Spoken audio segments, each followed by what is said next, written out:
ಸೌರಭದಲ್ಲಿ ಗಮನ ಸೆಳೆದ ಗಮಕ ಕಥಾ ಕೀರ್ತನ. ಬಾಗಲಕೋಟೆ ಜಿಲ್ಲೆಯ ರನ್ನನಾಥ್ ಅವರು ಮುಧೋಳದ ರನ್ನ ಭವನದಲ್ಲಿ ದಿನಾಂಕ 15 ರವಿವಾರ ಸಂಜೆ 5:30ರಿಂದ ರಾತ್ರಿ 9ರವರೆಗೆ ಬಾಗಲಕೋಟೆಯ ಕನ್ನಡ ಮತ್ತು ಸಂಸ್ಕೃತಿ ಇಲಾಖೆಯ ಆಶ್ರಯದಲ್ಲಿ ಜರುಗಿದ ಸಾಂಸ್ಕೃತಿಕ ಸೌರಭ ಕಾರ್ಯಕ್ರಮವು ಪಾಲ್ಗೊಂಡಿದ್ದ ಜನೋಸ್ತೋಮಕ್ಕೆ ಸಂಭ್ರಮವನ್ನ ನೀಡಿತು. ಜಿಲ್ಲಾ ಉಸ್ತುವಾರಿ ಸಚಿವ ಆರ್.ಬಿ. ತಿಮ್ಮಾಪುರ್ ಅವರ ಅನುಪಸ್ಥಿತಿಯಲ್ಲಿ ಮುಖಂಡರಾದ ಸದಾಶಿವ್ ತಿಮ್ಮಾಪುರ್ ಅವರ ಅಧ್ಯಕ್ಷತೆಯಲ್ಲಿ ಹಿರಿಯ ಸಾಹಿತಿ ಶಿವಪ್ರಕಾಶ್ ಸರಗಣಾಚಾರಿ ಅವರ ಸಮ್ಮುಖದಲ್ಲಿ ಜಿಲ್ಲೆಯ ಹಿರಿಯ ಕಲಾವಿದ ಸಂಗಪ್ಪ ಹೂಗಾರ್ ಅವರ ಉಪಸ್ಥಿತಿಯಲ್ಲಿ ಸಾಂಸ್ಕೃತಿಕ ಸೌರಭ ಕಾರ್ಯಕ್ರಮ ಅಚ್ಚುಕಟ್ಟಾಗಿ ಜರುಗಿತು. ನಮ್ಮ ನೆಲ ಮೂಲ ಸಂಸ್ಕೃತಿಯನ್ನ ಪರಿಚಯಿಸುವ ಈ ಸುಂದರ ಕಾರ್ಯಕ್ರಮದಲ್ಲಿ ಮುಗಳಕೋಡದ ಶ್ರೀ ಸಿದ್ಧಾರೂಢ ಭಾರತಿ ಪೂಜ್ಯರಾದ ಶರಣಬಸವ ಶಾಸ್ತ್ರಿಗಳ ಗಮಕ ಕಥಾ ಕೀರ್ತನ ಆಕರ್ಷಣೀಯವಾಗಿತ್ತು. ಖ್ಯಾತ ಹಿಂದೂಸ್ತಾನಿ ಗಾಯಕ ಜಮಖಂಡಿಯ ರಾಘವೇಂದ್ರ ಕಟ್ಟಿಯವರ್ ಶಾಸ್ತ್ರೀಯ ಸಂಗೀತ ಮುದ ನೀಡಿತು. ಜನಪದ ಕಲಾವಿದ ಚಂದು ಹೊಸಮನಿ, ಗುಳೇದಗುಡ್ಡದ ಸುಗಮ ಸಂಗೀತ ಕಲಾವಿದ ಬಸವರಾಜ್ ಸಿಂದಗಿಮಠ, ತುಳಸಿಗಿರಿಯ ಬನಪ್ಪ ತಪರೇಶಿ ಅವರ ಪಾರಿಜಾತ ಪ್ರದರ್ಶನವು ಜನರನ್ನ ಸೆಳೆಯಿತು. ಕೇರೂರಿನ ಸಂಗಪ್ಪ ಹೂಗಾರ್ ಅವರ ಕರಡಿ ತಂಡ, ಜಾನಮಟ್ಟಿಯ ಬಸಪ್ಪ ತಳವಾರ್ ಡೊಳ್ಳಿನ ತಂಡ, ಲೀಲಾವತಿ ರಾಯರ ಅವರ ಸಮೂಹ ನೃತ್ಯ, ಕಂಕನವಾಡಿಯ ಮುರಿಯಪ್ಪ ಬೆಳಗಲಿ ಅವರ ಗೊಂಬೆ ಕುಣಿತ ಸೇರಿದಂತೆ ವಿವಿಧ ತಂಡಗಳು ಯಶಸ್ವಿ ಪ್ರದರ್ಶನ ನೀಡಿದ್ವು. ಸಹಾಯಕ ನಿರ್ದೇಶಕ ಸಂತೋಷ್ ಬೋವಿ ಸ್ವಾಗತಿಸಿದರು. ಇಲಾಖೆಯ ರಾಜೇಶ್, ಹುಲಗೇಶ್, ಗಣೇಶ್ ಮುಂತಾದವರು ಕಾರ್ಯಕ್ರಮದ ಯಶಸ್ವಿಗೆ ಸಹಕರಿಸಿದರು.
ವಚನೋಪದೇಶವನ್ನ ಕೇಳಬೇಕಂತೇಳಿ ಬೆಳಿಗ್ಗೆ ಮಧ್ಯಾಹ್ನ ಸಾಯಂಕಾಲ ಇರ್ತಿದ್ರು ಅಲ್ಲಿ ಆಶ್ರಮದಲ್ಲಿ ಕೇಳ್ತಿದ್ರು.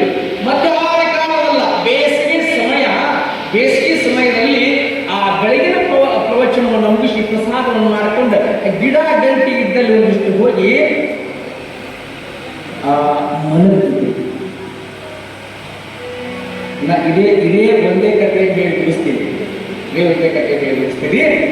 ಅಲ್ಲಿ ಎಲ್ಲರೂ ಇದು ಸಣ್ಣ ಕಥೆ ಕಥಾನಕ ಸಂತೆ. ಅಲ್ಲಿ ಎಲ್ಲರೂ ಮನೆಗೆ ಗಿಡದ ಬಿಟ್ಟಾಗ ಒಂದಿಷ್ಟು ನಾವು ಹುಲಿಗೇಶ್ ಅಂತವ್ರು 7 ಜನ ಹೋಗ್ತಿದ್ರೆ ಅವ್ರು ಮನೆಗೆ ಸಾಕಾಗ ಹೋಗ್ತಿದ್ರು. ಅಲ್ಲೊಂದು ಗಿಡದ ಹತ್ತಿರ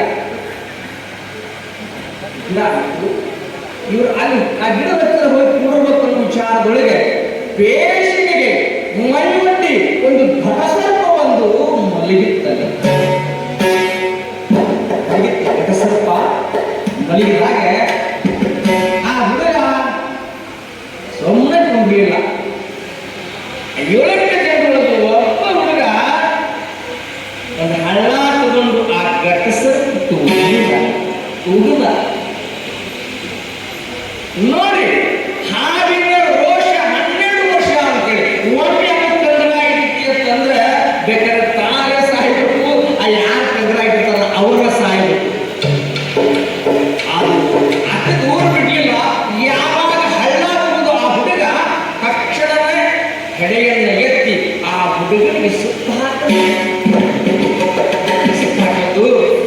ಹುಡುಗಾಗ ಆವಾಡಿಸಿದ 2 ಮಾರ ಮಳ ದೊಡ್ಡವಾಗಿರ್ತಕ್ಕಂಥ ಸರ್ಪ ಕಚ್ಚಲಾಕತ್ತದೆ. ಮೈ ತುಂಬ ಕಚ್ಚಲಿಕ್ಕೆ ಮೈ ತುಂಬ ಕಚ್ಚುವ ಕಾಲಕ್ಕೆ ಮಗ ಅಂತಾನೆ, ಯಪ್ಪ ಯಾರಾದ್ರೂ ನನ್ನನ್ನು ಬಿಡಿಸ್ರಿ, ಈ ಗಿಡಸರ್ಪ ನನ್ನನ್ನ ಕಚ್ಚುತ್ತಾ ಇದೆ, ನಾನು ಬದುಕುವುದಿಲ್ಲ, ನನಗೆ ಯಾರಾದ್ರೂ ಉಳಿಸ್ರಿ ಅಂತ. ಯಾರು ಉಳಿಸೋದಾರ? ಎಲ್ಲರೂ ದೂರದಿಂದ ನೋಡ್ಲಿಕ್ಕೆ ದೂರನಿಂದ ಯಪ್ಪ ಎಂತ ಹಾನಿದ ಅಂತೇಳಿ ದೂರದಿಂದಲೇ ನೋಡ್ಲಿಕ್ಕೆ ಹುಡುಗ ಅದರ ಒಳಗೆ ನಾವು ಒಬ್ಬ ಹುಡುಗ ಓಡಿ ಹೋಗಿ ತಾಯಿ ತಂದೆಗೆ ಹೇಳಿದ. ತಾಯಿ ತಂದೆಗೆ ಹೇಳ್ತಾರ, ನಿಮ್ಮ ಮಗನಿಗೆ ದೊಡ್ಡದಾದಂತ ಒಂದು ಹಾವು ಸರ್ಪ ಕಚ್ಚಾಕತ್ತೈತಿ ಅಂತ ಹೇಳಿದಾಗ ತಾಯಿಯಾಗಿ ಜನ್ಮ ನೀಡಿದ ತಾಯಿ ಮೈಯಾಗ ಕೆವರಿಲ್ಲ, ಕಾಲಾಗಿ ಚಪ್ಪಲಿ ಇಲ್ಲ, ಹಳ್ಳ ಆಗಲಿಲ್ಲ, ಮುಳ್ಳ ಆಗಲಿಲ್ಲ, ಓಡಿ ಬರ್ತಾಳ. ಆ ತಾಯಿ ಹಿಂದ ಆ ಹುಡುಗನ ತಂದೆ ಕೂಡ ಅವನು ಹಿಂದೆ ಬರ್ತಾನ. ಬಂದ ನೋಡ್ತಾರ ಜನ ಜಾತ್ರೆ ಎಲ್ಲ ಮಧ್ಯದಲ್ಲಿ ಆ ಹುಡುಗ ಏನು ಅಡಿಯಿಂದ ಮುಡಿವರೆಗೆ ದೊಡ್ಡ ಸರ್ಪ ಸುತ್ತಿದೆ. ಆ ಹುಡುಗ ಅಳಿಲಿಕ್ಕಿಲ್ಲ, ಕೂಯಾಡ್ತದ. ತಾಯಿ ಬಂದಂತಾಯಪ್ಪ ಏನು ಮಾಡಲಿ, ಇಷ್ಟು ಜನ ಎಲ್ಲರೂ ಅದಾರ, ಇವನು ಎಲ್ಲರೂ ಬಿಟ್ಟು ನಿನ್ನ ಯಾರು ಕಚ್ಚುತ್ತಿ, ನೀ ಏನು ಮಾಡಿರೋ, ನಾನು ಹೆಂಗೆ ಬರಕ್ರಿ, ನಾನು ಏನು ಮಾಡ್ತೀನಿ ಅಂತ ಹೇಳಿ ತಾಯಿ ಕೂಯಾಡ್ಲಕ್ಕ ಮಗ ಅವ್ವ ನನ್ನ ಉಸು, ಅವ ನನ್ನ ಉಸು, ನಾನು ಸಾಯ್ತೀನಿ, ಕಡೆಗೆ ಕಚ್ಚಲಾಕತ್ತದೆ ಅಂತ ಹೇಳಿ ಮಗ ಅಂತದೆ. ನಾನೇನು ಮಾಡಲಿ, ನನಗೇನು ಮಾಡ್ಲಿಕ್ಕೆ ಸಾಧ್ಯನೋ ಅಂತೇಳಿ ಪರಿಯಾಗಿ ತಾಯಿ ಅಲ್ಲ ಕಟ್ಟ್ಯಾಳ. ತಂದೆಯಾದಂತವ ಹೇಳುತ್ತಾನ, ಬಿಡ್ ಅವ್ರ ಏನ್ ಮಾಡ್ಲಿಕ್ಕೆ ಆಗ್ತದೆ, ನೀವು ಹತ್ತಿ ಏನ್ ಮಾಡಕ್ಕಿ ಅಂತಂದ. ನೀವು ಹತ್ತಿ ಏನ್ ಮಾಡಕ್ಕಿ, ಅವ್ರ ಹಣೆ ಬರವಾಗ ಅಷ್ಟೇ ಐತಿ, ಸುಮ್ಮನೆ ಹೇಳಿ ಹೆಂಡತಿಗೆ ಸಮಾಧಾನ ಮಾಡ್ಲಿಕ್ಕಿರ್ತಿಲ್ಲ. ಹಾಗೆ ಸಿದ್ಧಾರೂಢಪ್ಪನವರಿಗೆ ಸುದ್ದಿ ಮುಕ್ತಿ. ಆ ಕಾಲದಲ್ಲಿ ಆಗುವ ಭಗವಂತನ ಕೊನೆ, ಅವನ ಬಿಟ್ಟ ಈ ಪ್ರಪಂಚದಲ್ಲಿ ನಮಗೆ ಯಾರು ನಿಜವಾದಂತ ಬಂಧುಗಳಲ್ಲ, ಯಾರು ಬಂಧುಗಳಲ್ಲ. ಸಿದ್ಧಾಂತಪ್ಪ ಓಡಿ ಬರ್ತಾರೆ ಸಿದ್ಧಾಶ್ರಮದಿಂದ. ಅವರಿಗೆ ಬಂದು ಆ ಘಟಸರ್ಪದ ಹೆಡೆಯನ್ನ ಹಿಡಿದು ಆ ಹುಡುಗನ ತಿರುಗಿಸಿ ಆ ಘಟಸರ್ಪವನ್ನು ಹಿಡಿದು ಭೀಷ್ ಯಾವಾಗ ಆ ಸರ್ಪಕ್ಕೆ ಸದೃಷ್ಟಾರಪ್ಪನವರ ಹಸ್ತ ಸ್ಪರ್ಶವಾಯಿತೋ ಆ ಹಾವ ಮಬ್ಬ ರೋಷದಿಂದ ಕೂಡಿರ್ತಕ್ಕಂಥ ಹಾವು ಮಬ್ಬಾತು. ಆ ಮಗನಿಗೆ ಅಡಿಯಿಂದ ಅಡಿವರೆಗೆ, ತಲೆಯಿಂದ ಪಾದದವರೆಗೆ ತನ್ನ ಹಸ್ತವನ್ನು ಸ್ಪರ್ಶ ಮಾಡ್ತಾರೆ ಸಿದ್ಧಾರೂಢಪ್ಪನವರು. ಹುಡುಗನು ಕೂಡ ಏನು ಅಳುತ್ತಿದ್ದ, ಏನು ಸೀರಾಡ್ತಿದ್ದ, ಅದೆಲ್ಲವೂ ಕೂಡ ಶಾಂತಿ. ಹೇಳಿದ್ರು ಸಿದ್ಧಾರೂಢಪ್ಪನವರು, ನಿಮ್ಮ ಮಗನಿಗೆ ಏನೇನು ಆಗೋದಿಲ್ಲ, ಏನೇನು ಆಗೋದಿಲ್ಲ. ಅದಕ್ಕೆ ಸಂಕಟ ಕಾಲಕ್ಕೆ ಸದ್ಗುರುನಾಥನೇ ಓಡಿ ಬರ್ತಾರೆ. ಹಾಗಾಗಿ ನಾವು ಕಾಲವನ್ನು ಸುಮ್ಮನೆ ಹರಣ ಮಾಡಬಾರದು. ಕಾಲ ಸುಮ್ಮನೆ ವ್ಯರ್ಥವಾಗಿ ನಾವು ಕಾಲ ಹರಣವನ್ನು ಮಾಡಲಾರೆ ನಾವು ನಿತ್ಯವೂ ಕೂಡ ಪ್ರತಿದಿನ ಭಗವಂತನ ನಾಮಸ್ಮರಣೆಯನ್ನು ಮಾಡುವಂತ ಕಾಯಕದಲ್ಲಿ ನಾವಿರಬೇಕು. ನಮ್ಮ ಕಾಯಕದೊಂದಿಗೆ ನಮ್ಮ ನಾಮಸ್ಮರಣೆ ಯಾವತ್ತು ಇತ್ತು ಅಂತಂದ್ರೆ ನಮಗೆ ಎಂಥ ಘಟನೆಗಳ ಬರಲಿ, ಎಂಥ ಪ್ರಸಂಗಗಳ ಬರಲಿ, ಅಂಥವನ್ನ ಎಲ್ಲವನ್ನ ದೂರ ಮಾಡಲಿಕ್ಕೆ ಸದ್ಗುರುನಾಥರಾರೆ. ಅದಕ್ಕಾಗಿ ಸುಮ್ಮನೆ ನಾವು ಕಾಲಹರಣ ಮಾಡಬಾರದಂತೆ. ಯಾಕಂದ್ರೆ ಈ ಜನ್ಮ ಧರೆಯೆಲ್ಲವನ್ನು ಸಂಧಿಸಿ ರೂಢಿ ಮಾಡಲ್ಲ. ಪರಮಾಣುಗಳಿಗೆ ಕಲಿತು ಎಷ್ಟು ಎಷ್ಟು ಆಗ್ತೈತೋ ಅಷ್ಟು ದೇಹಗಳು ನನ್ನ ತತ್ವ ಬಂದಿವೆ. ಅದಕ್ಕಾಗಿ ವ್ಯರ್ಥವಾಗಿ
ಇಂಥ ಸ್ವಾಮಿಯ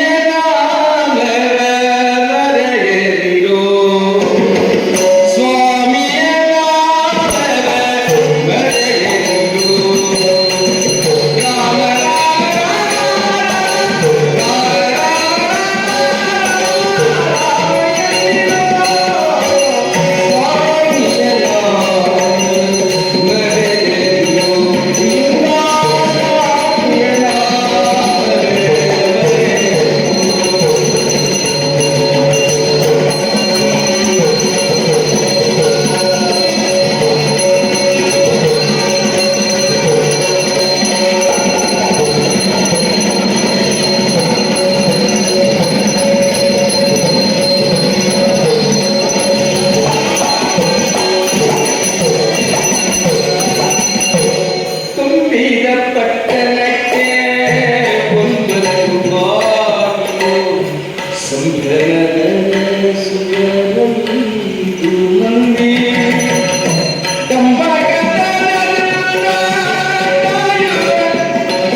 ಇದು ವ್ಯರ್ಥವಾಗಿ ಹೋಗಬಾರದು.